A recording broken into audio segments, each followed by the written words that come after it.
Good evening, everyone. We do have two separate meetings coming this evening. So the first item is going to be our audit committee meeting. What this is for the board is they are presented the audit proposal instructions / the RFP that we send out to the auditors. So at this time, there'll be a roll call and a meeting for the selection of the audit criteria and the RFP, and then we will close that meeting, and then we will reopen the second meeting for the regular board meeting, and at that time, after I read the roll call, will be the audience comments after that portion. We will limit it to 3 minutes this evening. We do have a timer up here that Ed Morrow has in front of him as well, so 3 minutes to address the topic, to address the board on any topic that you choose.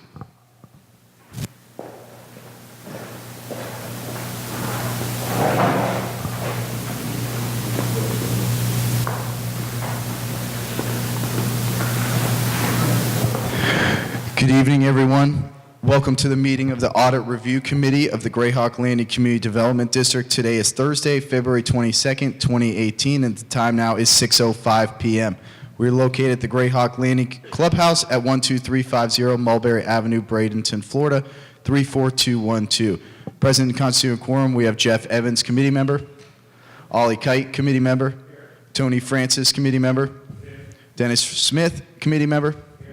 We have myself, Grant Phillips, representing district management with Rosetta & Company. We have Ed Morrow, our field manager, and we have audience members present. Board members, under tab number 1, you have the presentation of the auditor selection evaluation criteria. This is something that comes in every 3 years. At this time, we would be seeking a motion to allow Mr. Mike Playa, board member and committee member, to participate via phone. We have a motion from Tony, a second from Ollie. All in favor, please say aye. Any opposed? Motion carried. Board members, under tab number 1 is the auditor selection evaluation criteria. This is something that every 3 years we do solicit a audit for you. So this will be for years 2019, 2020, and 2021. Please let me know if you have any comments or questions in regards to the items under tab number 1. If not, we'd be seeking a motion to accept the auditor selection evaluation criteria under tab 1. We have a motion from Jeff, a second from Ollie. All in favor, please say aye. Any opposed? Motion carried. Next up under tab 2, board members, you have the audit proposal instructions. Once again, any comments, questions, or concerns in regards to these, please let me know. These auditors will be reviewed at the April meeting. If there's no further discussion, we'd be seeking a motion to accept the audit proposal instructions. We have a motion from Tony. A second from Denny. All in favor, please say aye. Any opposed?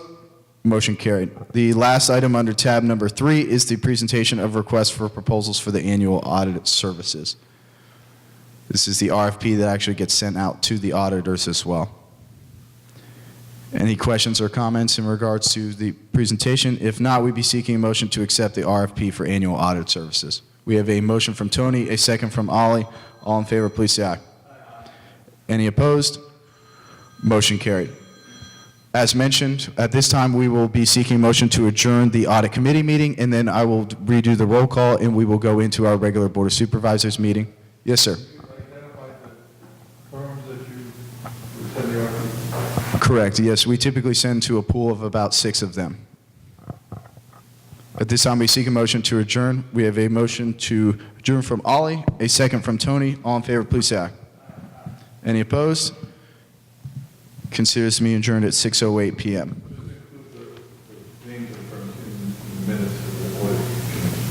Yes, sir. Good evening, everyone. Welcome to the regular meeting of the Board of Supervisors of the Grayhawk Landing Community Development District. Today is Thursday, January 25th, 2018, and the time now is 6:08 p.m. We are located at the Grayhawk Landing Clubhouse at 12350 Mulberry Avenue, Bradenton, Florida, 34212. Present and constituting quorum, we have Jeff Evans, our chair. Michael Plyer, our vice chair, is present via phone. Ollie Kite, assistant secretary. Tony Francis, assistant secretary. Dennis Smith, assistant secretary. We do have audience members present this evening. We have myself, Grant Phillips, representing district management with Rosetta & Company, and Ed Morrow, our field manager, as well as Rick Schopaker, our district engineer. If we could all please rise for the Pledge of Allegiance.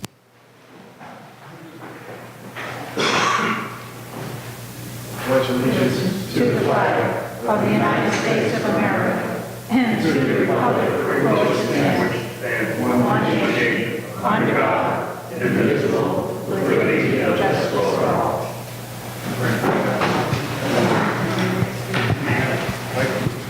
And once again, board members, we would need a motion to allow Mr. Playa to participate in the regular Board of Supervisors meeting. We have a motion from Jeff, a second from Ollie. All in favor, please say aye.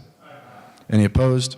Motion carried. The first audience comment card I received, keep in mind, audience members, please keep these to 3 minutes in length.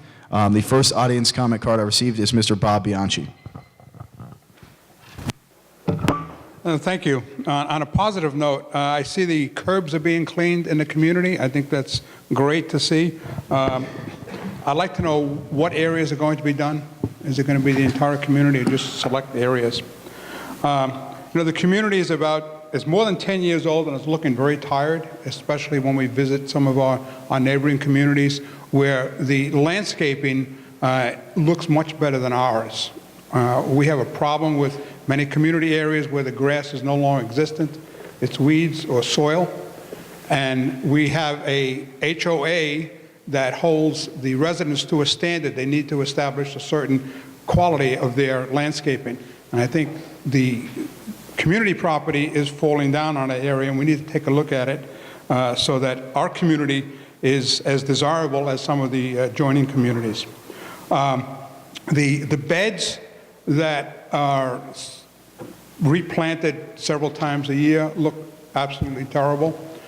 And here again, looking at other communities in Lakewood Ranch, the Waterleaf, they look so much better than ours. And I'd like the board to take this as a request to look into what we can do to improve the appearance of our community and develop a plan. If it's going to require funding, let's figure out a way to get it done because it's not getting any better, it's just actually getting worse.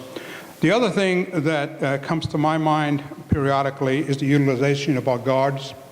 And I know that Jeff has looked into this, but one of the things that we need to look at is what are our guards doing and what are we paying them to do? Now, I go to the gym, I use the gym, come over here in the evening for meetings, and guards are inside or outside doing absolutely nothing. Do we need them?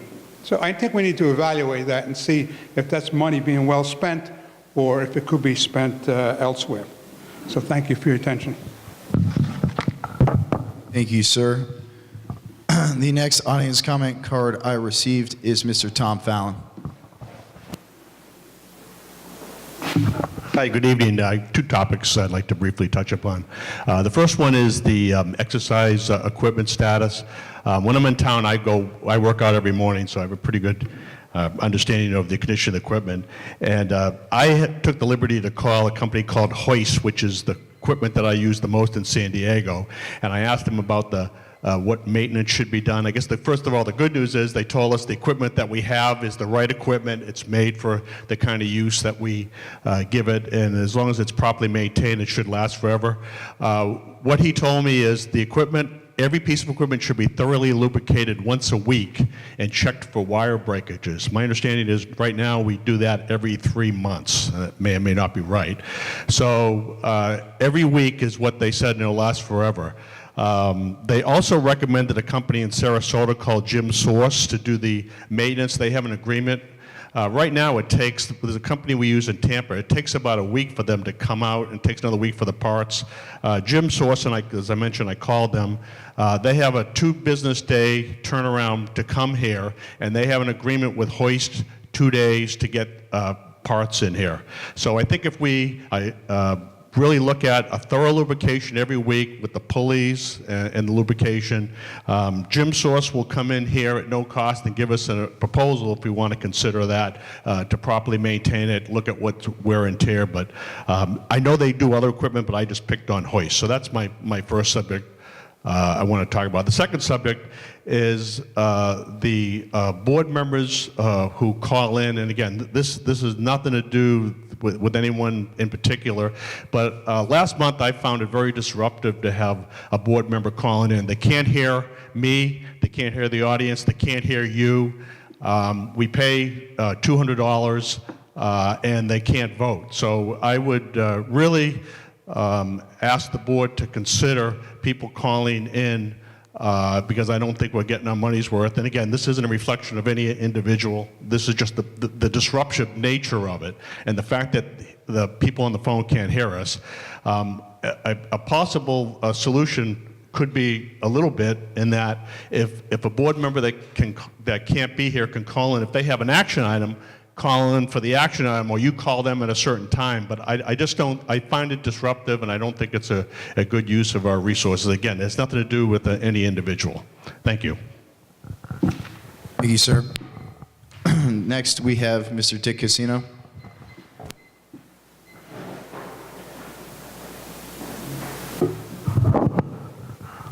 Good evening.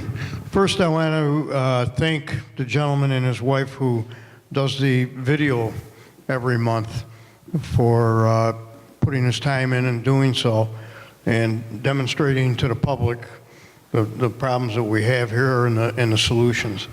That's number one. Number two, looks like we got a little bit better handle on the gates. They seem like they're maintaining them a little bit better and they're keeping the gates down as opposed to up all the time. I'd like to get the numbers off the side of the clubhouse so that when people want to come in, all they have to do is punch the code in and the gate goes up. It defeats the purpose of having gates as far as I'm concerned. If somebody wants to break in here, they can do that. I see you shaking your head no. I mean, what did I? Okay, I thought you were, okay. That's number two. Number three, we've, along with the rest of the landscaping that we're all concerned about, when are they going to fix the tree on Mulberry and Honeyflower Loop that's on a 45-degree angle and has been that way since the hurricane? Anybody have any idea when we're going to do that? You want to address that? All you got to do is drive around the neighborhood once in a while and you'll see. That's not the only one. There's another one down further on Honeyflower Loop that's leaning over. Okay? If you send those to me or to Ed, I'm sure we'd be happy to address those as soon as they're sent to us, sir. Say that again? Send those to us via email or give us a phone call and acknowledge where those trees are located. Okay. We'd be happy to I'll look into it. I'll send you an email. Okay. Perfect. I'll make sure that that's addressed. The last audience comment card I received this evening was Miss Debbie Romano.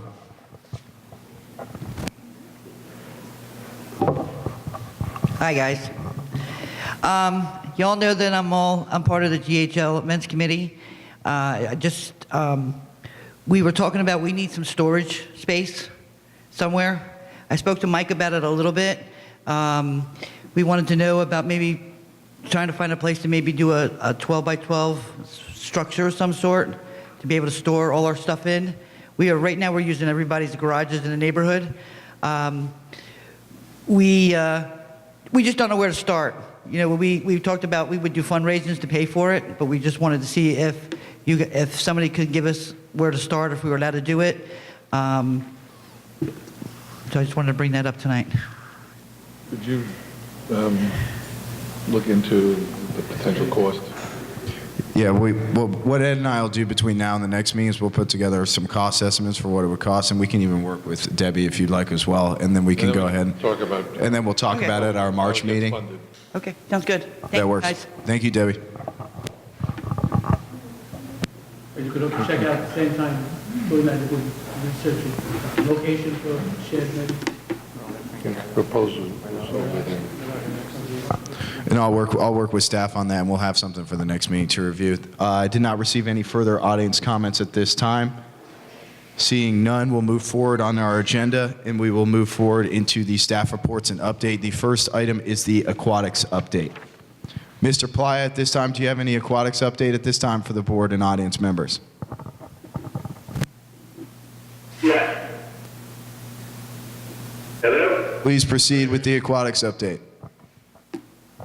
Yeah, we just want to let you know that Aquagenix signed a contract with Richard Rogers to take care of the ponds that are not under our control yet, and until they are, they will be taking care of them, which is a good thing.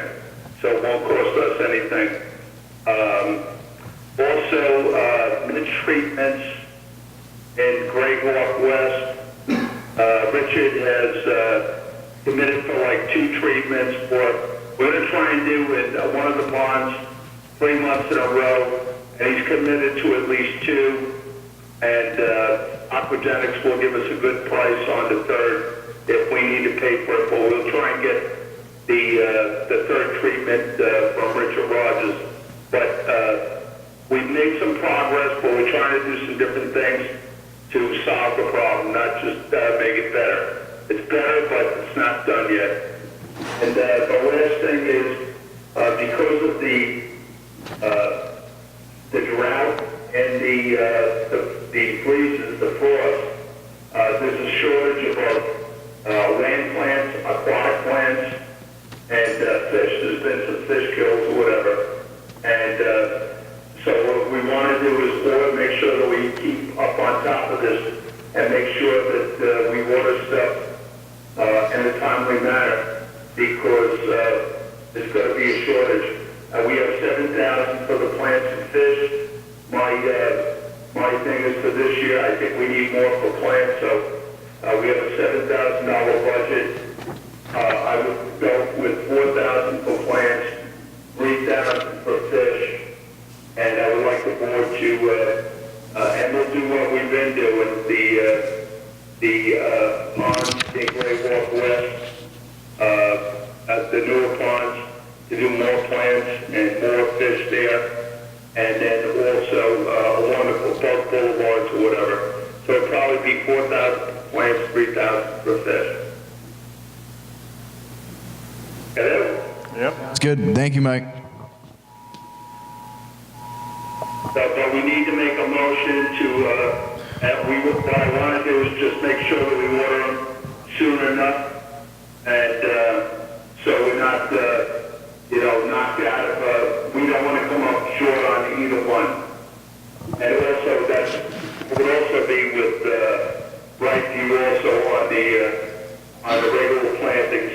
My wife works in one of the biggest places over here, and they're really short on plants also, so we need to stay on top of everything, just because of the weather. We don't know. I just think we don't know yet. Some of the aquatic plants are coming back, but I think we're going to need more plants than fish. So that would be, as I said, a lot for Greyhawk West, and then the rest along both boulevards, and some of the ponds that got hit with both the bug-eating fish, with the white pelicans, and wherever they had some fish going. So board members, we'd be seeking a motion to authorize staff to proceed with the aquatic plantings and fish stocking for the fiscal year 17-18. We have a motion from Ollie, a second from Denny. All in favor, please say aye. Any opposed? Motion carried. That was a budgeted amount of $7,000 for that as well. That was already Correct. in the budget anyway. Mike, did you have anything else under your report? No, that's everything else. Since we haven't had a lot of rain, in general, a lot of the other problems we don't have. We just we could use some rain. Thank you, sir. Board members, under tab number 1, you have, this was actually pictures taken by Rick Shopper, your district engineer. This was Aquagenics' update on the outfall structure cleaning that they performed. These are the pictures that Rick actually took afterwards. I don't know, Rick, if you wanted to speak to anything, but it looks like they did a great job as well. So.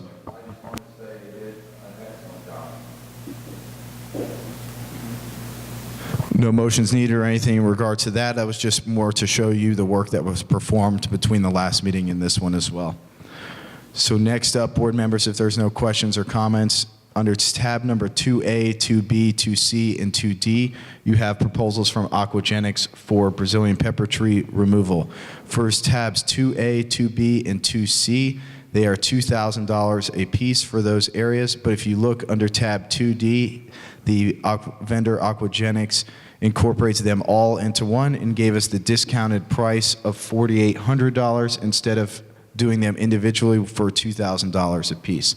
So if we do all three, it would be $4,800 instead of $6,000 if we did them individually at separate times.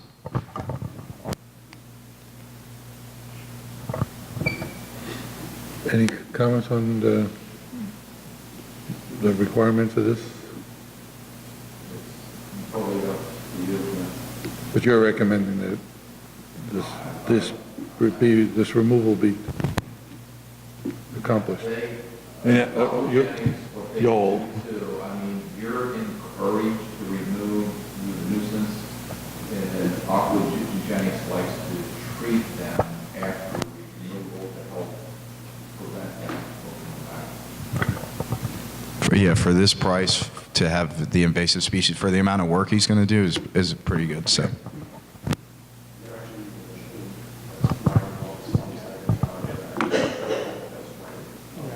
I went around with them. They'll grind it all up, and then they'll turn around and basically put the mulch back down, and then they'll treat the root structure with Garlon. And Okay. you know, for what they're doing, for the amount of work it's doing, it's quite a ways along. It's in the places where And it's really where we've had yeah. residents express complaints. Correct. So you need a motion? Is there a board discussion in regards to doing them all three combined for $4,800, or do you want to look at doing them individually? So there will be a motion on the table to authorize Aquagenics to perform the Brazilian pepper tree removal for parts A, B, and C in the amount of $4,800. That was a motion from Tony. A second from Ollie. All in favor of that motion, please say aye. Aye. Any opposed? Motion carried.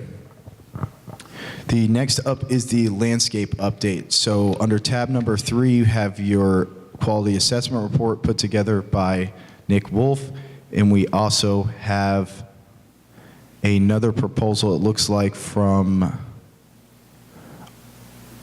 excuse me, that was an old proposal, I apologize. So the other landscape proposal is going to be under separate cover. I'll pass those out to you right now.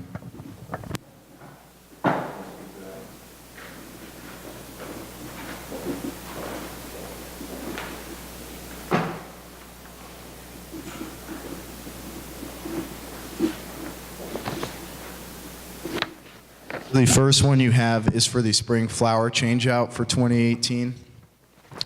This is part of your contracted amount. This is in the amount of $3,819.03.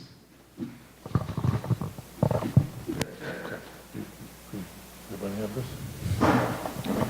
I have two. We have one, the same one? Okay. That was an extra. My apologies, Jeff. I already had them out for you. Let's make sure. Tony, you have one?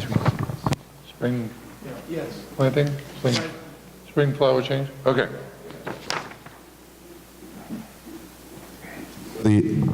That is the spring flower changeout in the amount of $3,819.03, which is part of your budgeted amount for flower changeouts. The other item is going to be your spring 2018 fertilizer.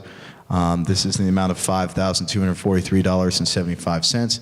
These amounts are listed in your contract and budgeted for, but I wanted to make sure that the board saw these before they were approved and moved forward on. So, once again, these both are included in your contract. If you have any questions or comments in regards to the proposals for Grayhawk Landing and from Brightview, please let me know.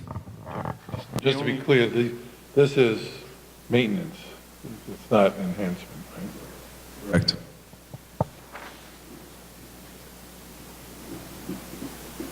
Any further questions from the board in regards to the proposals? The only area in Grayhawk West is the Mulberry Boulevard area. There's no other plantings done anywhere around any of the other monuments or anything?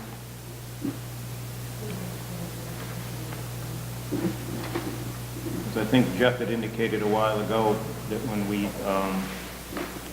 okay, Quail Preserve, I see that, and Sanderling Cove, okay, I see that.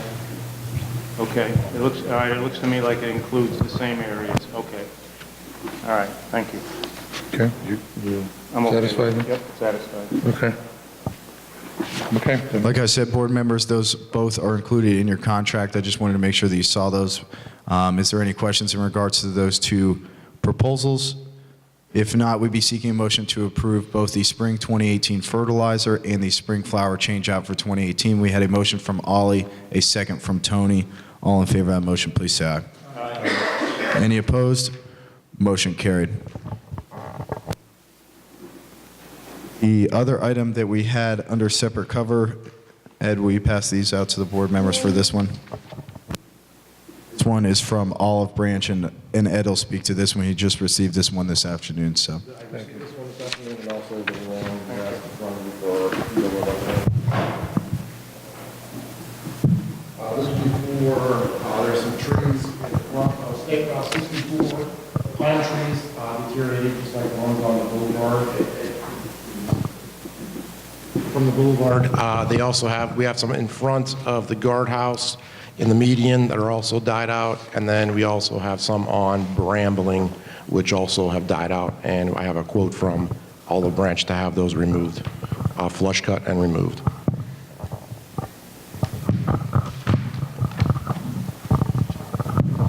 What happened to those pine trees? Beetle infestation. This is the only bid you got?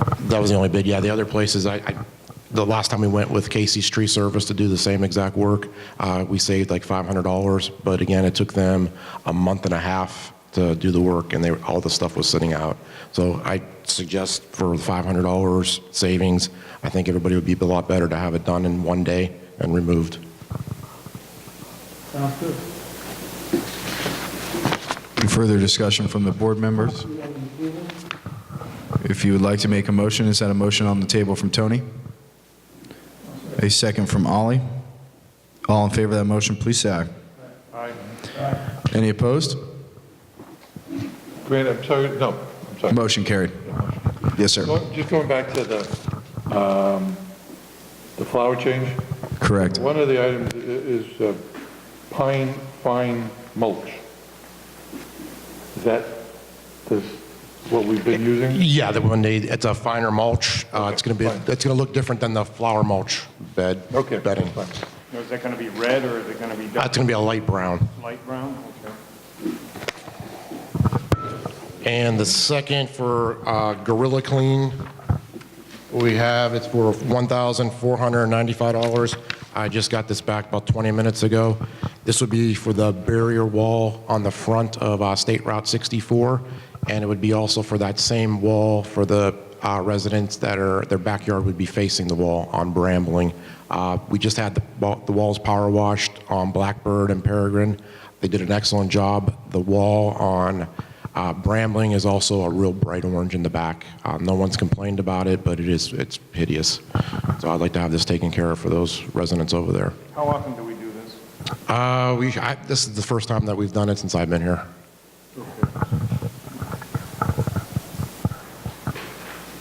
It is in desperate need, and it is a savings of $1,495. Make a motion, we go ahead and approve. We have a motion from Denny approving the Gorilla Clean pressure wash proposal. A second from Tony. All in favor of that motion, please say aye. Aye. Any opposed? Motion carried. We're talking about power washing. Power washing. What? Yep.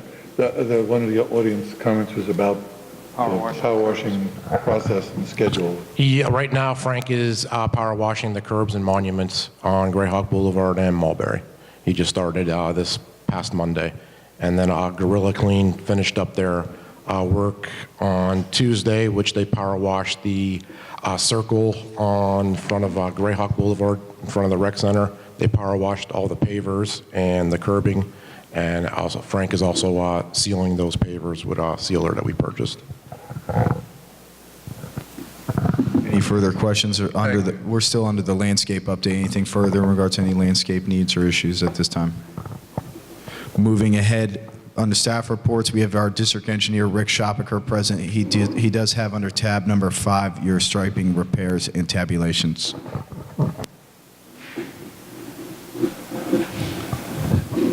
Okay, yeah, under the tab 5, we had three bids, AAA striping, which has done work out here in the past, come in at the low $2,073.40, and I would recommend that.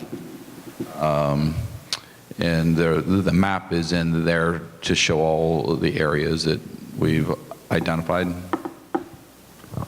Okay. Any discussion? Is there a motion on the table Yeah, I'll make a motion. for AAA striping?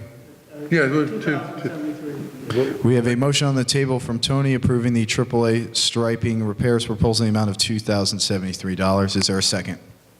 A second from Ollie. All in favor, please say aye. Aye. Any opposed? Motion carried. The judge, just give you the update. Last meeting, you authorized a not to exceed amount of the $4,000 for the sidewalk repairs. The low bid come in at $3,705, and we authorized the work. I don't know if he started yet, but if not, he'll be starting any day now.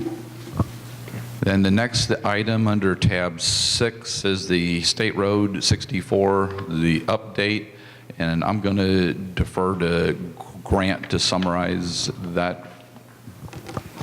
So audience members, at this time, I'm sure you received this FDOT letter. We did have staff as well as Marshall Weaver met with FDOT last Friday, along with Lauren Hawkins and Richard Rogers. So we did have representatives from the CDD, the POA, and the HOA. There will be, FDOT is preparing to install an interim safety measure at the location due to a high number of crashes, the intersection of State Route 64 and Grayhawk Boulevard. Construction of a bi-directional median opening will prevent left turns and through movements out of Grayhawk Boulevard and Pope Road. Left turns from State Route 64 onto Grayhawk Boulevard and Pope Road will still be permitted, and sight lines will be improved due to the lack of vehicle stacking in the median. Traffic entering State Route 64 from both of the side streets will be converted to right turn only, and these modifications reduce the number of conflict points at the intersection, which improves safety. Installation of the interim median modification will occur this month in February of 2018. There will also be, and this is important for any residents that are interested in attending, there will be a public hearing on April 17th, 2018. And there is information below in regards to, at the bottom, of the letter that everyone received in regards to who to contact. There's a David Wheeler, as well as where the public hearing will be held on April 17th as well.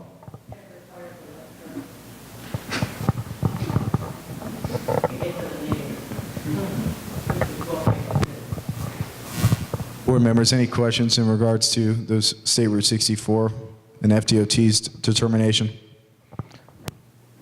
And just to follow up a little bit with that, this is what they're going to do. They are going to monitor that to see how it works. If there's some issues, then they will address that. They basically promised us they're going to stay on this even after they implement this. I would suggest that those in attendance pay attention to this. Make sure your neighbors read it, because some of them won't. And if you have an interest in this, get everybody to go down to the meeting in April. I don't remember the time, at Bayside Community Church, which is a couple of miles down east on 64, because we have a voting block in here of about 3,000 people, or give or take one or two. And if everybody shows up and voices their opinion, FDOT, they aren't elected officials, but possibly there will be an elected official there.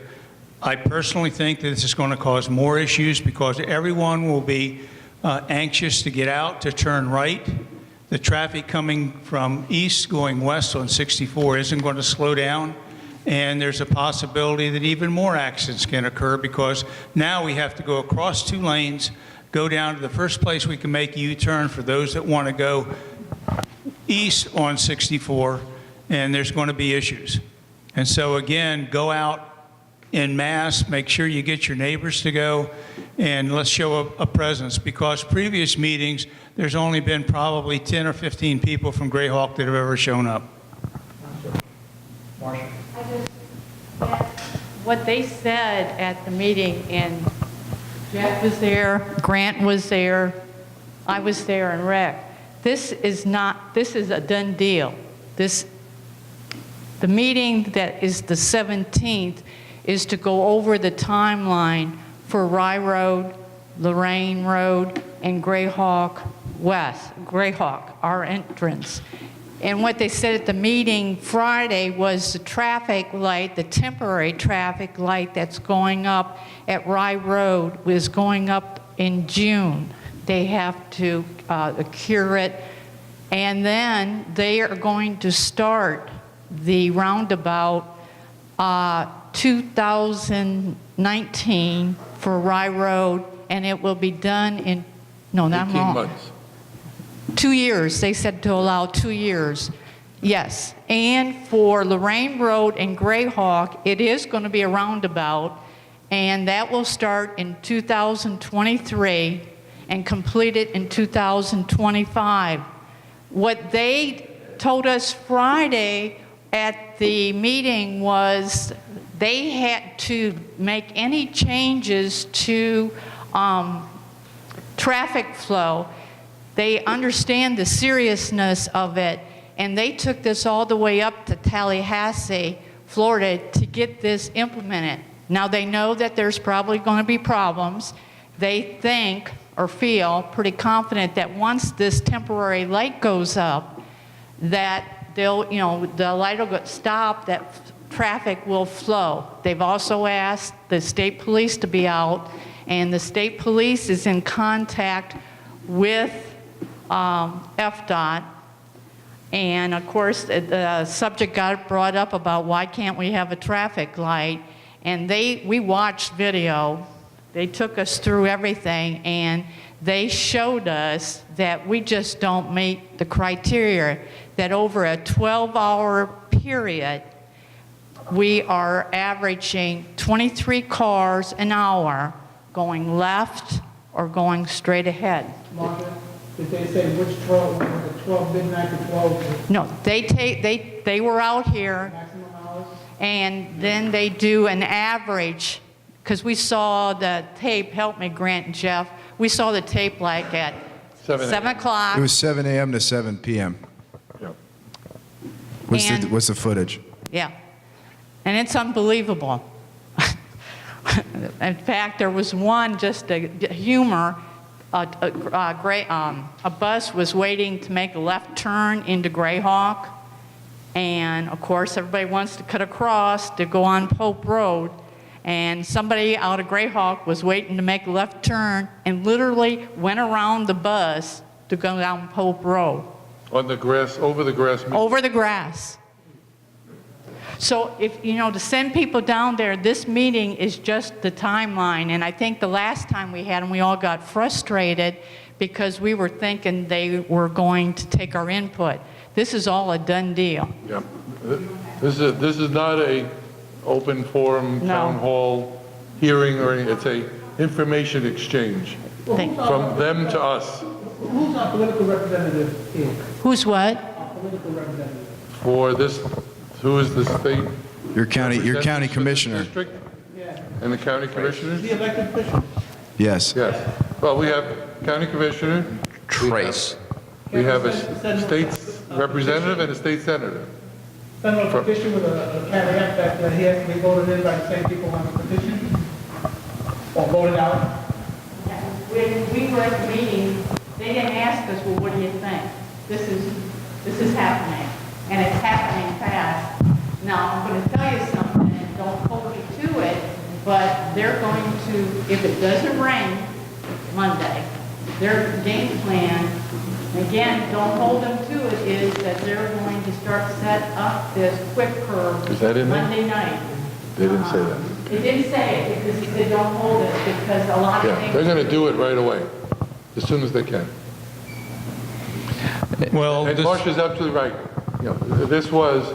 This meeting with them was a courtesy to us to inform us that all of the input that had been given from various sources on the traffic safety issue, they had heard, done their own independent study of the thing, and they are taking action.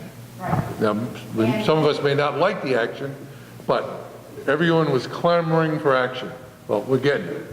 And 4,000 letters were supposed to have gone on Tuesday because of the holiday Monday, but it only goes to the owner of record. So if you put that in the newsletter, renters Did not get the letter. informed. Well, I started this when I got on the board in 2010, so it will be 13 years before any action has been taken by the Florida Department of Transportation once they get the roundabout in. And just, I'm not an apologist for the FDOT, but the data they collect and the rules in which they operate tell them when they can take certain actions. And the facts of the matter are that the traffic is as unpleasant as it is at certain times of the day is just not enough to warrant, and that's the word that they use, warrant the kind of action that perhaps, but if they do take action, it's very clear going forward that action is going to be a roundabout. They're putting this light at Rye Road as a temporary measure, and just as soon as they can get that light down, they will. Yeah. Yes, Mike? Just want to say something. Ollie worked on this for 2 years. I worked on it for a year and a half. Other people in this community, Warner Smith, other people, did all kinds of stuff. And in reality, we've gotten nowhere. Now, 13, I've been in the community about 13 years. The Rogers said from day one, we're going to try and get a light out here. Okay? The Rogers have done Actually, Mike, I'm sorry to interrupt you, but Richard asked specifically, what happened to the money that that Rogers had put into a security bond for the construction of a light? They explained that, and Richard accepted that, was that they didn't ever say that the money was for a light. It was for traffic improvements, okay? And it went to the county, not to the state. So at the time, the county had control over a lot more of the traffic environment, but the state has exerted their authority over state roads as much as 10 years ago. And so Richard was, a little frustrated that all the money that they had put originally into this traffic improvement was not going to be used for the thing that Rogers had hoped would occur, which is the light. And keep in mind, he also indicated that he made 2 separate contributions. statements was, we would try, this is 13 years ago. And he tried. They would try to get a light, and I don't see them doing anything at this point. They're not doing a light. So get that into your head. They're not doing a light. They're doing a roundabout, and they're going to begin work on that roundabout in 2023. 23. Yes. That's what Marcia had said earlier. For our intersection. That is correct. As well as Lorraine Road. So the Rye Road intersection is planned, funded, locked and loaded. It's just going to start work in June with the light, the opening of White Eagle Boulevard into the intersection, and the building of the roundabout. But that's even with that delayed start, at least in my opinion, still going to take them probably 2 years to complete the project. Jeff, will they, between now and 2023, will they factor in the number of accidents and possible deaths that occur at that They will intersection? continue to monitor volume, crashes, injuries, fatalities, all of the information that they showed us last Friday. So our only hope as it stands now is to just hope for some more accidents, is that it? I'm not going to touch that. I think we should send Mr. Casino down there to talk to them. And to kind of follow up on the Richard Rogers actually made 2 contributions. He made one when he was originally first coming into Greyhawk Landing, and he also had to make a separate second contribution when Greyhawk West LLC was started. So he's actually contributed on 2 separate occasions quite large sums of money in regards to traffic improvements for that entrance area. He thought they were traffic improvements. They went to a general fund as told. Correct. Yeah. So the other intersection that's of concern to us is, of course, 117 and State Road 64, and that is not on the agenda yet. And they did indicate that across the street from 117th is a 99-home planned community, was what they indicated per Richard. So. And I wanted to follow up because after that meeting Friday, I've had a couple of more follow-up discussions with the FDOT.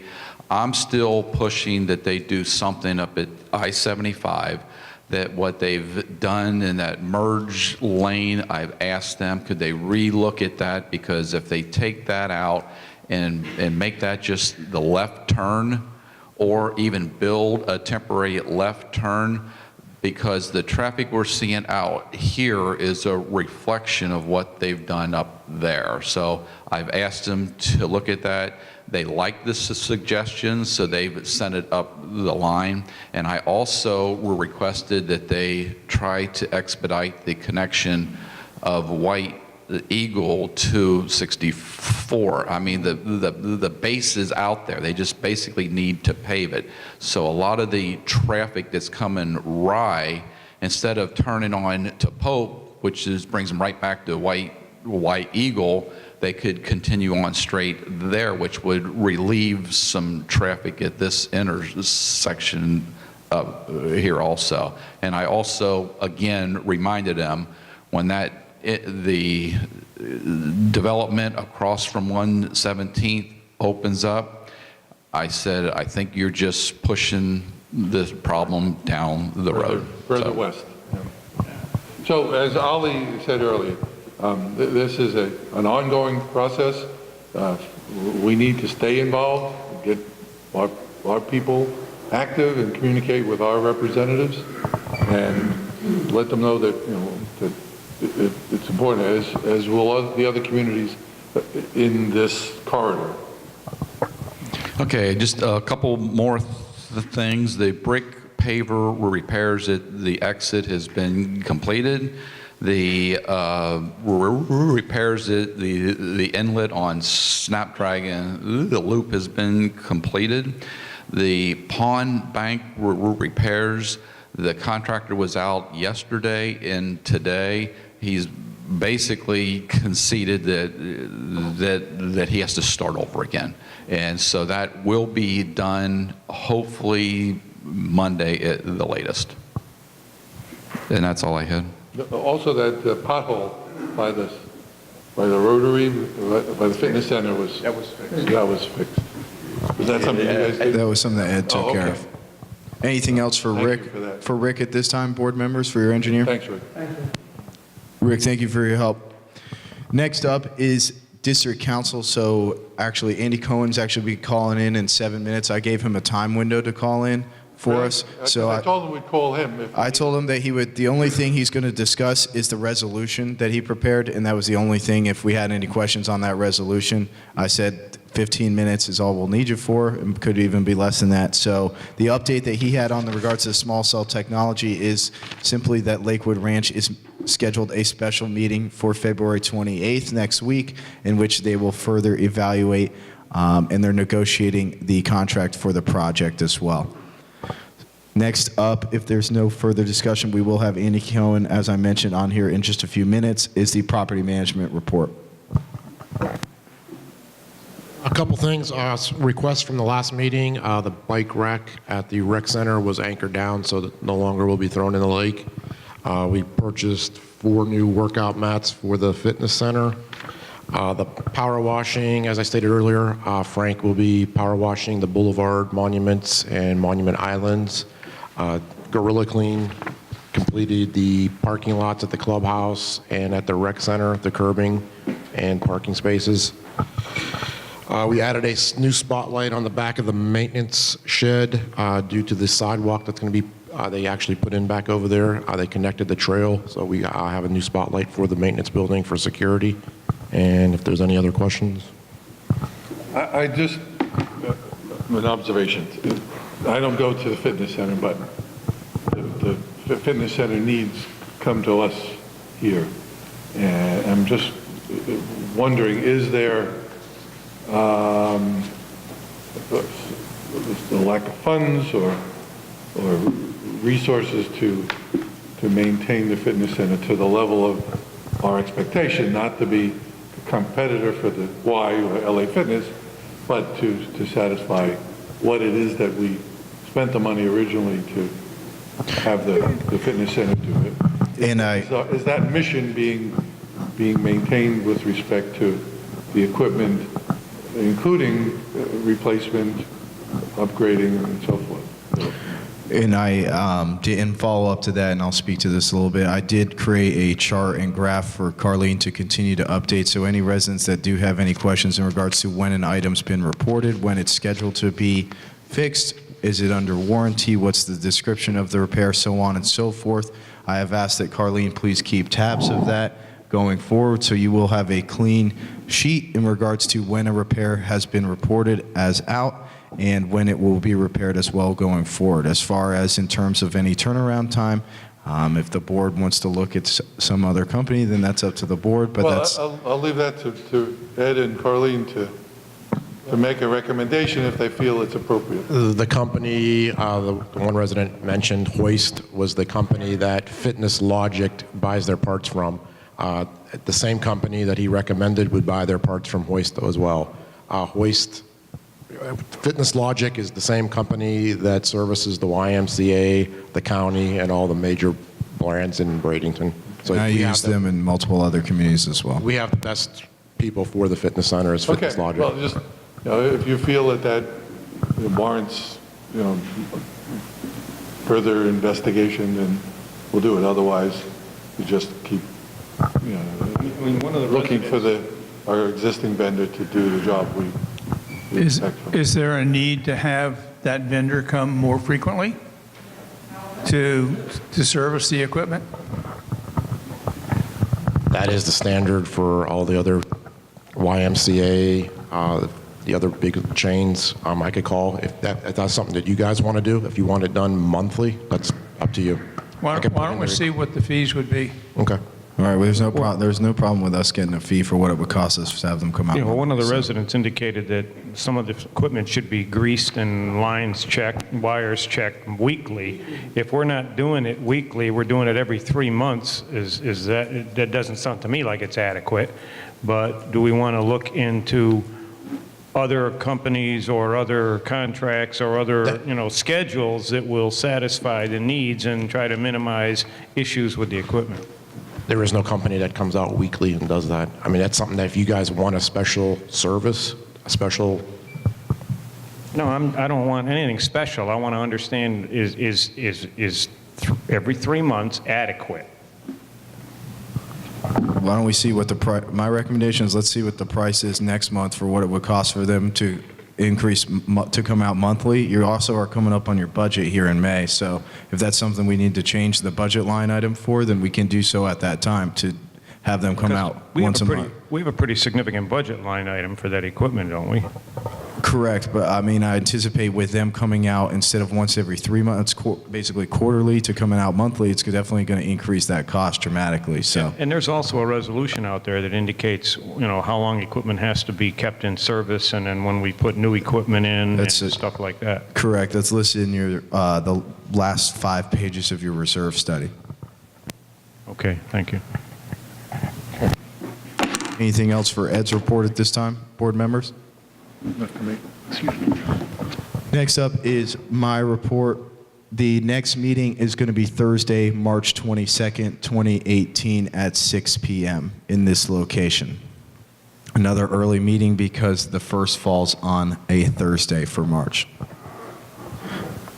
The other item that I had under my report is the update regarding the conveyance of additional infrastructure. Board members, I passed out to you a response from Richard Rogers in regards to the different items, and I'll kind of review it for the board and audience members. So the street lights are being installed in Phase 5A, and once the installation has been complete, the vendor will be instructed to proceed with the street lights in Phase 4B, which is the west side of Chantilly that runs all the way to Ragdoll. So the entire community over there will be lit as well. Yes, sir, Ollie.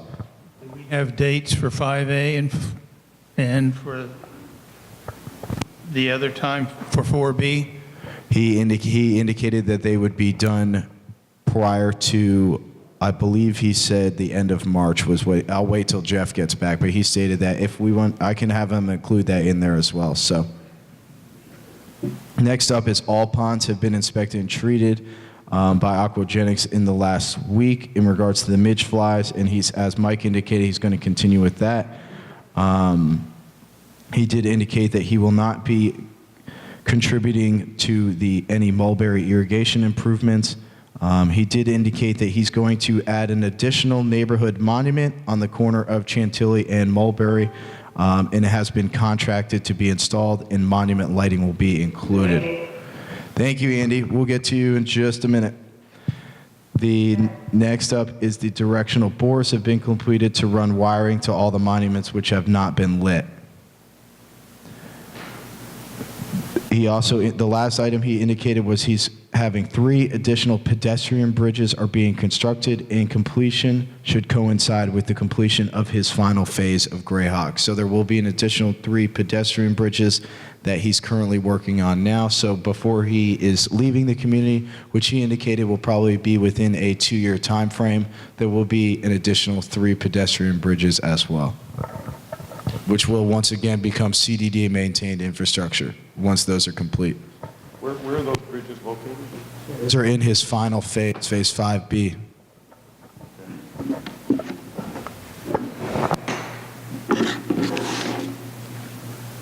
Any questions in regards to this? Jeff, we're discussing the conveyance of the additional infrastructure from Richard. This is something that Jeff, myself, and Richard had a conversation on Friday after our FDOT meeting of last week, and he did indicate, and this was his responses to his punch list addendum items. There are, part of this conveyance of infrastructure is going to be 2 additional ponds for maintenance, as well as there is a common area that would only add just a slight bit to the landscape contract as well. We do have a buffer of $12,000 that we included in this fiscal year in anticipation of this additional infrastructure as well. So you do have a buffer built in for both of these items for both your aquatic and landscape maintenance should we choose to sign off on this and accept conveyance of this infrastructure for maintenance. Just as part of that conversation, as far as my understanding is all of the items that are on the punch list either have been, are being, or will be completed, including some additional items. And I am recommending that we move forward with the conveyance because of Richard addressing the things that have been brought to our attention and we brought to his attention. So, yeah. So how much are we actually taking over? What's he conveying actually to us? There's 2 ponds. Parts of 3. Parts of 3B, 4A. 4, and 5A. Correct. So that would leave only the last part of 5. 5B, there's, like I said, the pedestrian bridges will be included in ours once those are complete. We have not signed off on any of those plats either as well, so he does still require additional plats for Phase 5B for the board to sign off on Do you have as an well. estimate of how many houses he still has to put in there? Like how much construction is still left? He did not indicate, he just indicated that it was a 2-year time frame. We didn't break down between how many have been sold versus how many have been built. But in that last phase, it's less than 100 houses.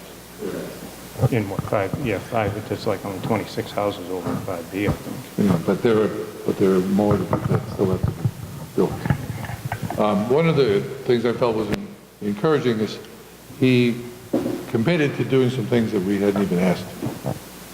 And part of that, the treatment of the ponds, as if the way we would treat them rather than the way they had been in the past. And so, the midge fly problem is acute because of the newness of the ponds.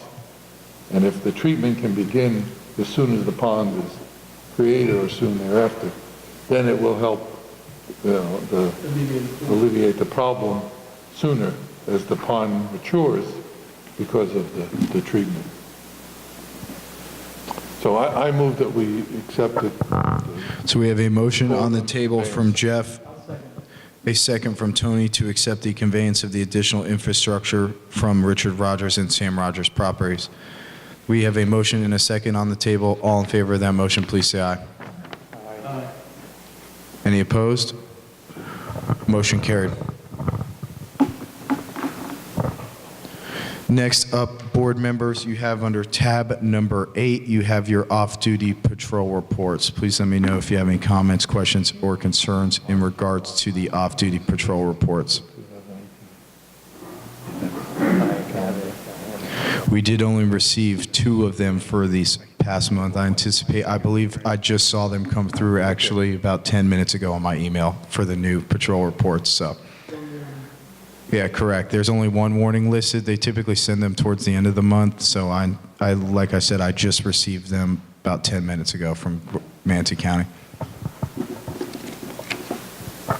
No motions needed in regards to that. The next item on the agenda, board members, is the discussion of the security service options. This is something we discussed in the last couple of meetings. You did indicate that you would like both of those proposals listed in the agenda. So under tab 9A, page 45 of your digital agenda, you have your current company, Allied Universal, as well as they indicated a possible increase in service if we would like to consider for the upcoming fiscal year. On page 45 is the breakdown, or as well, OSA Global Security did provide a proposal as well for you to review in a scope of service as well. Once again, this is the time for board discussion or any comments or questions in regards to this as well.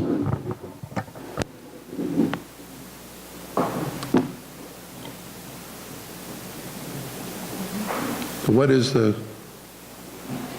I'm sorry, I'm going to hop back and forth between the 2 proposals, but we asked for the second proposal to give us a sense of what we're getting. Yeah, correct. What we're getting for our service. And how does that compare to Allied's?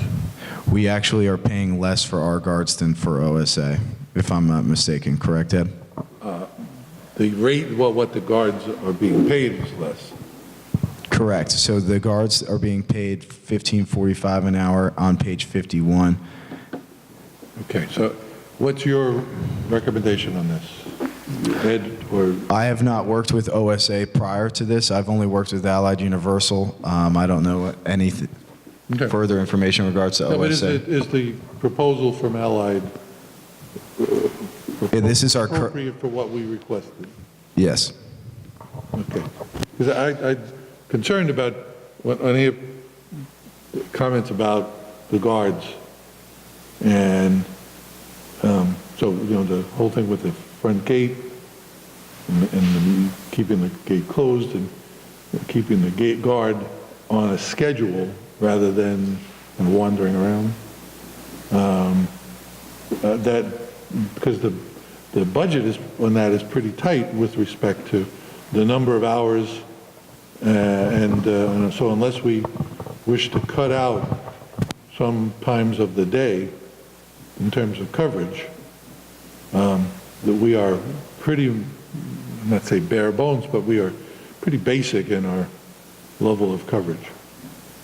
We don't have kind of an excess of. Yeah, your annual budget's $195,630. Okay. So, this was just for your review. You don't have to make any decision on this. This was just more for the board wanted to review what you're currently paying. This is something that they proposed for increase. We have a contract. Do we? With Allied, we're on the month-to-month, correct. Okay. So any thoughts, comments? Would you like to see anything further from Allied Universal or any other companies? I'd be happy to reach out to any other companies, but Is the next step then to get the contract to Correct. Andy? so that's what we'll work on, and we'll make sure that's updated and finalized. Okay, let's do that then. Would there be any consideration into what the gentleman asked relative to utilization of the guards in a more efficient, more effective way? That's up to the board of what you would like the guards to. Well, we've defined for Jerry, the Allied Universal Supervisor, what our requirements are.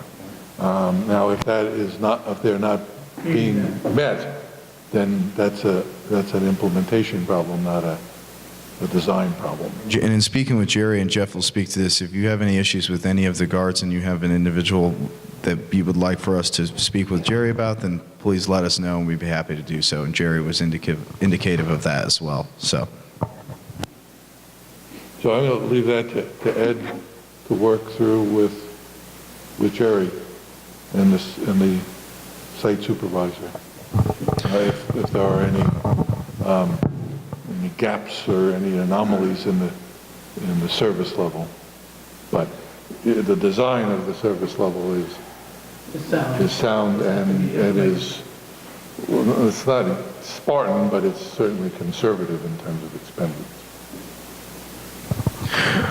we will work on that contract, and I'll work with Andy, and we'll have that for the next meeting. Board members, the next up is your Series 2011 arbitrage report. No motions necessary. This is simply for your review. This is basically saying that there is no arbitrage liability at this time. This is something that's required by the IRS as well as the bond indenture to ensure compliance with the IRS requirements. Your next report's due. We manage that for you. Next reports you will see will come out in November of 2018.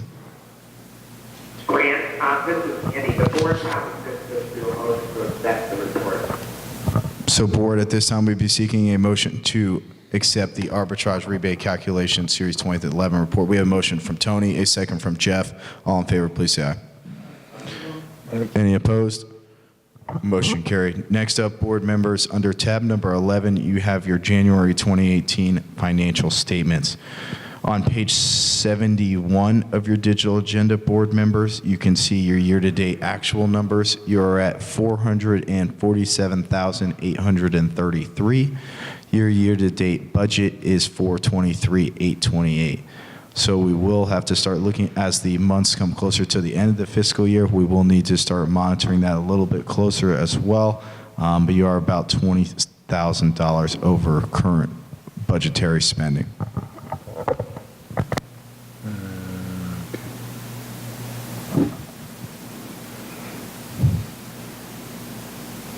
Once again, no motion or anything is needed in regards to that. This was simply for the board's reference as well. What's the big hitter right now? Give me 1 second. So your security services and patrols, 7,470 over. And I made a note of that already to double check those invoices in there and see why they're so high already through the fiscal year. Our aquatic maintenance line item, we're 2,500 over. Fountain service repairs. Once again, that fountain service repairs, we had that one large fountain repair, which was $4,194. Last year, you didn't have anything in that line item. The other item was the landscape replacement, shrubs and trees, and the gate facility maintenance is another big one because you've almost spent your entire budget here. So, the gate facility maintenance. Any other questions in regards to financial statements? If not, we'll move forward on the agenda to the business administration portion. On the tab at the top, you have the minutes under separate cover for the January 25th, 2018. So if you click into your tab at the top, you have the minutes for presentation and acceptance for tonight's meeting.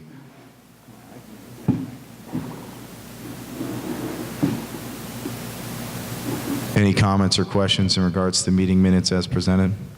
If there are none, we'd be seeking a motion to accept the meeting minutes. We have a motion from Denny, A second from Tony. All in favor of that motion, please say aye.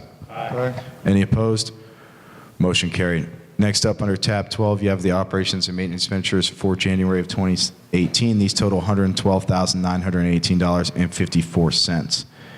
You had your AAA striping. The reason for these, your non-contracted expenditures included your AAA striping. You had, it looks like you had 2 months of landscape billing as well. You also had fitness equipment repairs. Last month's was excitingly low, Correct. so I think this is the makeup for it. Correct. And you're 4,400 from State Alarm as well.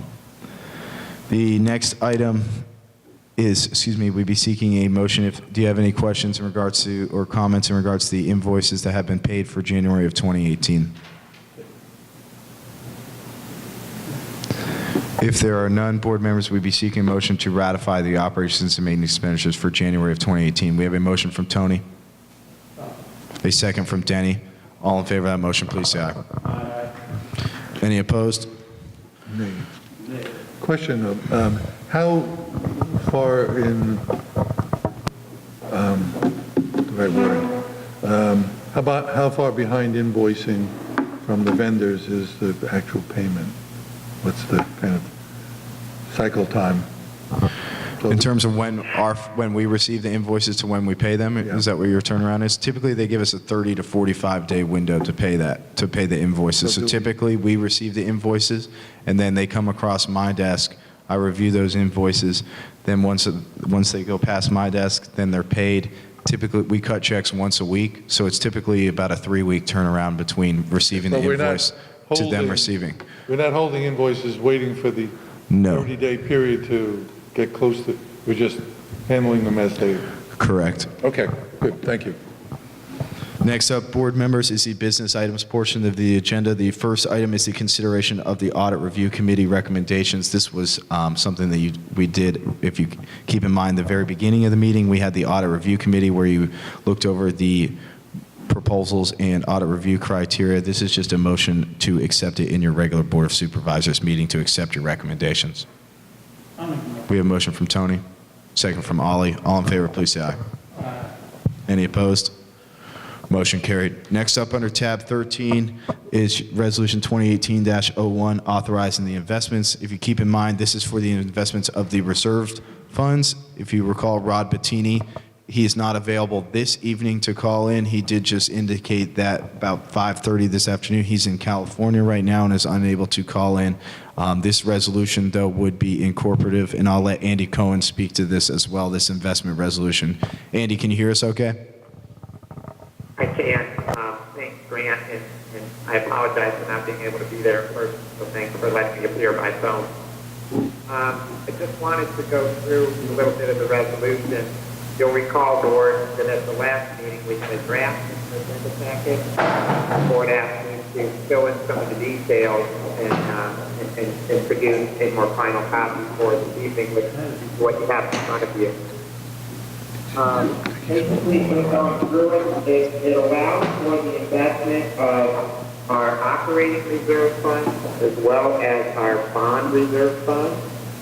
And in the resolution, we mentioned that safety of principle and liquidity are a fair amount important, but we want to maximize returns. All of this, and it's stated many times throughout the resolution, anything that we do is contingent upon the requirements that we have in our bond indentures as well as statutory law. So as a CDD and as a public entity, we can still only, no matter what you guys want to put in the resolution, we can still only invest in certain statutorily allowable investment in terms of safety and stuff. So Section 1 and 2 discusses that. Section 3 discusses that the data company is not municipal advisor or security broker, they're simply serving as our district manager.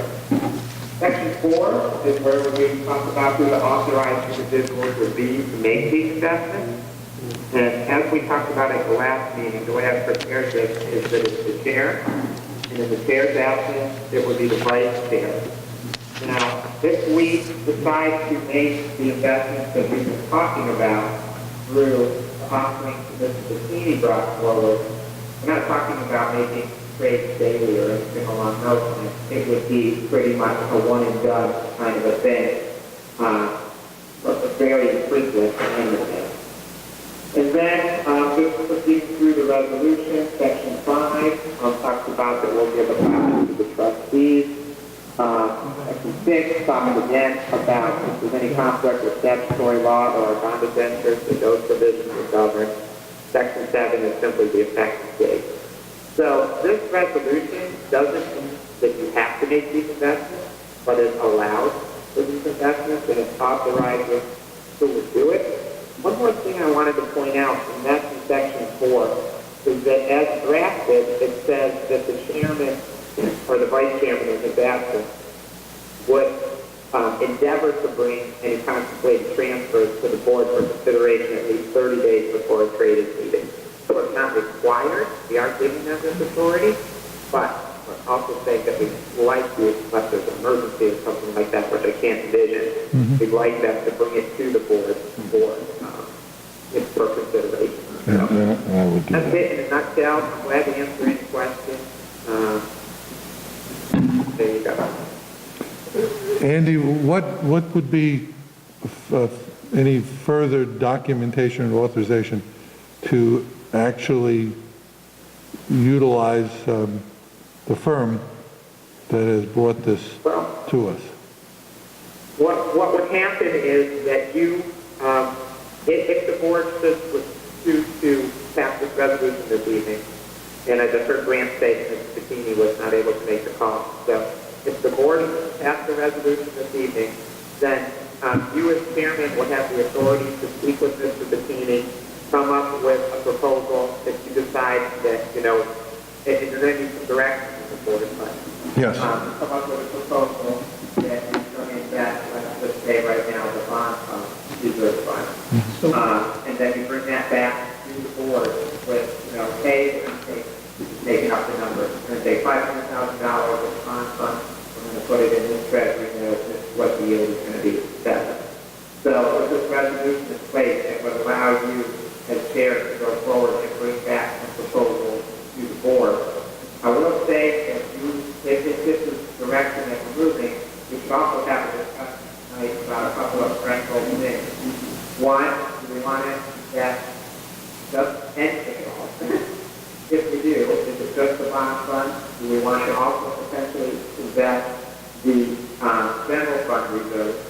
And if so, how much? I have a couple of other districts that have looked at this issue, and typically, and this is by no means a mandate, but typically they are investing their bond reserve fund because pretty much don't need to touch those, assuming that your bond is performing with a build-out community like ours is good. And then they are investing some percentage of their operating reserve. Not all of it, but maybe the board will decide half of it or a quarter of it or whatever. So that's what I've seen in my other districts. But like I said, that's just guidance. That's not a mandate. Sure. It's up to you guys as to how you might want to proceed. But to answer your question, yes, in a long way, the board could pass this resolution tonight and then give some sort of direction to you to work with Mr. Bikini to bring back the proposals as to what you might not want to invest in now. So Andy, in effect, what you want from us tonight is Acceptance of the, acceptance of the resolution to make Jeff R. Warren Buffett.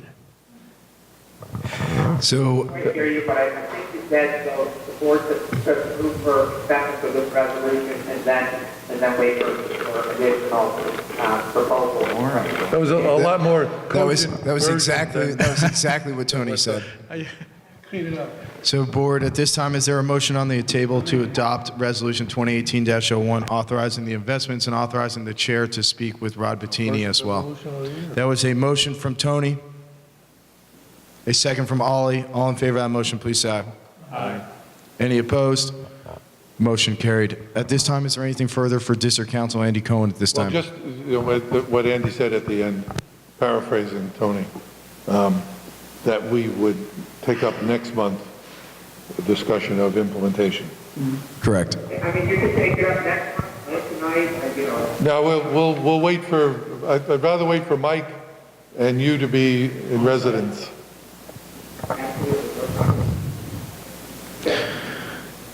Anything further for Andy? Thank you. Seeing that, thank you, Andy. Hope you feel better.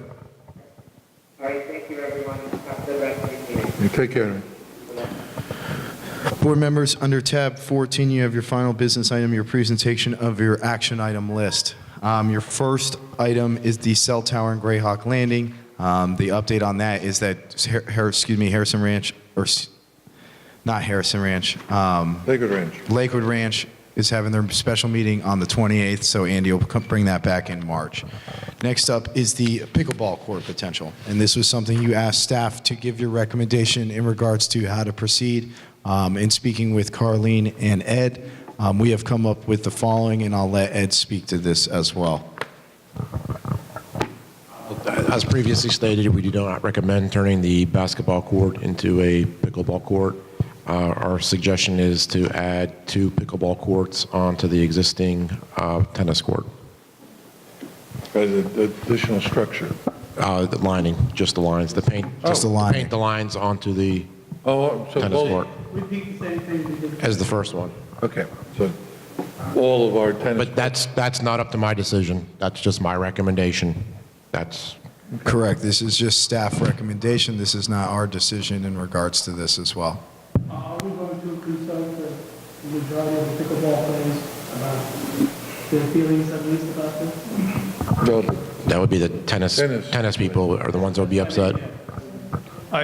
My personal thing is we're going to have one group that says no, we're going to have another group that says no, and our budget to $35 to $40 and some $1,000 to build a new pickleball court is not feasible. Yeah, well, apparently that's not being recommended. Yeah, and so my suggestion would be if members of this community had moved in when the lines had been painted on both tennis courts as a combination pickleball tennis court, it would have been accepted.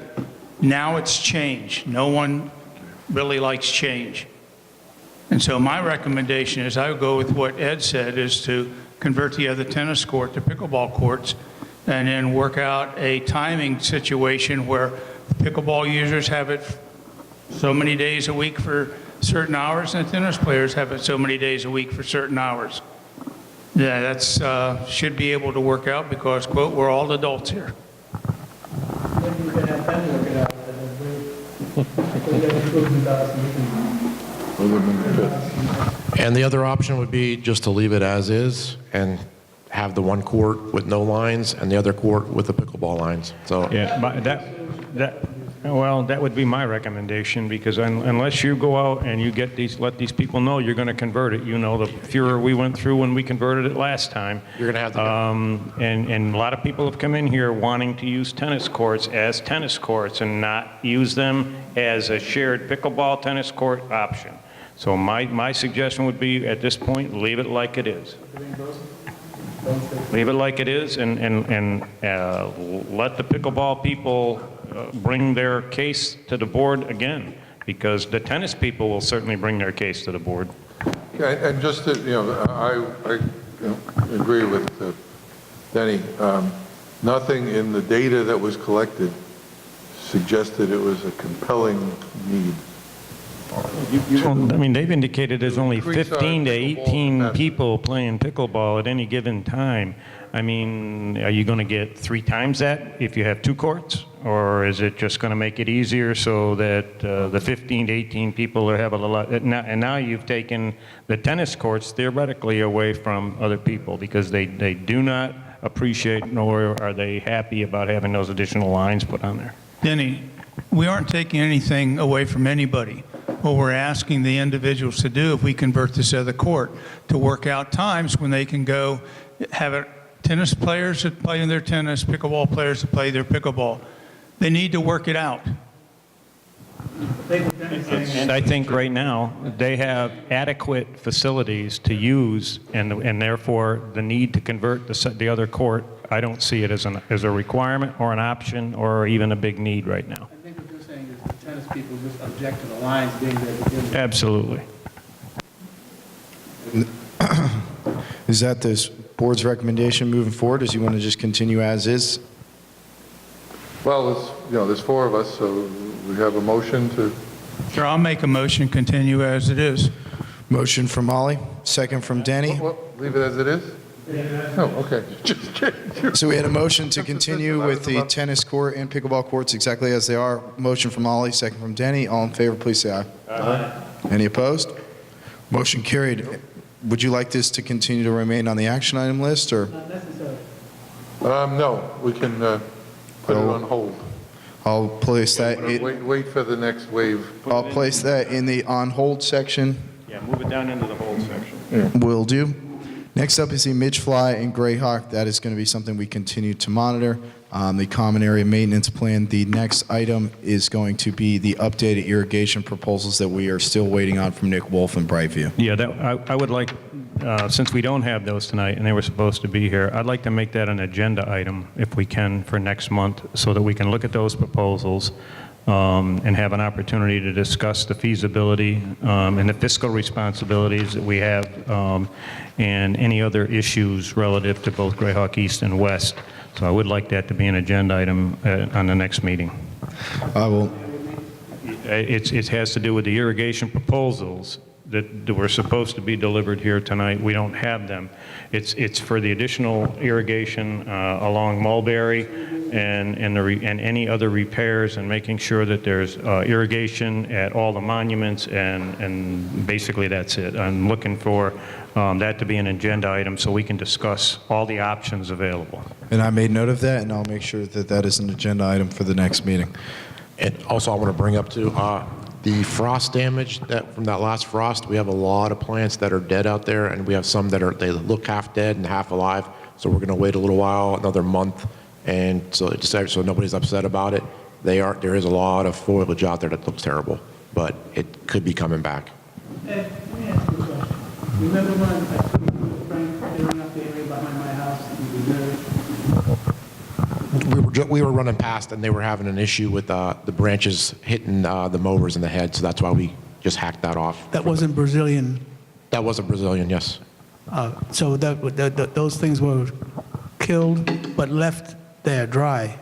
That's an estuary over there, and so we're not allowed to actually go in there. So where that mower line is at, we just hacked that off for the mowers. They asked us to go back there because it was preventing them to mow that area. All right. Thank you. I'll make sure that's an agenda item, Denny, as well. So the next up is a review of the security protocol. Finalized contract was the note I had for that one to be brought back to the next meeting. The preserve area encroachment was something that we asked Brightview to concentrate on as well. This was something that, Denny, you were there for that meeting as well when we walked around, and we asked that when coming up on the preserve areas that they do not disturb any of those preserve areas in any of their mowings or continued maintenance. That was the main item there. The State Alarm contract, the sales manager from State Alarm indicated that he was the one who, not the operations manager, who would put together the updated contract. So you will see a contract for State Alarm as well as Allied Universal at the next meeting. Yes, Ollie. Is there another company that can handle this stuff? Yes. Can we have them take a look at our systems and give us an evaluation and answer same proposal, what it would cost? Because since we put this thing in, or put our TV cameras in, we have been, there's been issues, and Allied pretty much has us because they put it in, they're the ones that have maintained it. Certainly there's other companies out there that can provide a level of service that would be accepted by us and would possibly provide better service. Correct, and that was you're talking about State Alarm put them in, correct? Yeah. State Alarm. Correct. Okay, I'll give those companies and I'll work with Ed, and we'll see if we can get some updated prices and see how they turn out in comparison to our current vendor. So we'll work on. Yes, sir. Camera placement aspect of this, is that? That's being completed, correct? I believe that's been completed. That was left on. It'll just be state alarm contract for next month. Okay. Richard Rodzer's discussion, so we will move forward with the conveyance of that infrastructure. Anything else in regards to anything for Is there Richard? anything else with respect to the letter and the building of bridges and whatever that we need to keep on our radar, that should be left here, but otherwise, and that's a later phase set of issues. Understood. The tennis/pickleball court, tennis/basketball court resurfacing. This was something that we discussed pursuing as well. Did you get any quotes, or is that something that we'll work on for next month? We'll work on that for next month as well. We'll have those for next month. The sidewalk repair, he did indicate that he received, Rick Shopaker, got the bid and back for $3,700. He did indicate that that should start here next week for the sidewalk repairs. The community striping, we voted tonight on that proposal. That was in the amount of $2,073, so that'll be done between now and the next meeting. The last was the outflow trimming. This was completed. This was the items we reviewed in the pictures that he included under tab number 1. That was the work that Aquagenics provided as well. So the other items I had for inclusion was the Brazilian pepper tree removals. Yeah, that's moving that up from the on hold. Correct. Okay. So I'm going to move that back up to the Brazilian pepper tree removals to the ongoing action item list and indicate that Aquagenics, we approved that in the amount of $4,800. So we haven't approved anything yet for that Brazilian pepper removal? We did. That's what we approved. We at the- did? That tonight. Okay, I wasn't, That was the three. I was having trouble with, Yeah. okay, thank you. Any other items to add to the action item list at this time, board members, besides moving that Brazilian pepper proposals from the on hold to the current action item list? Would you like anything in regards to the investment resolution or anything? Would you like that on the action item list? No, I think that's put that on the agenda. Perfect. Anything else you can think of at this time, board members?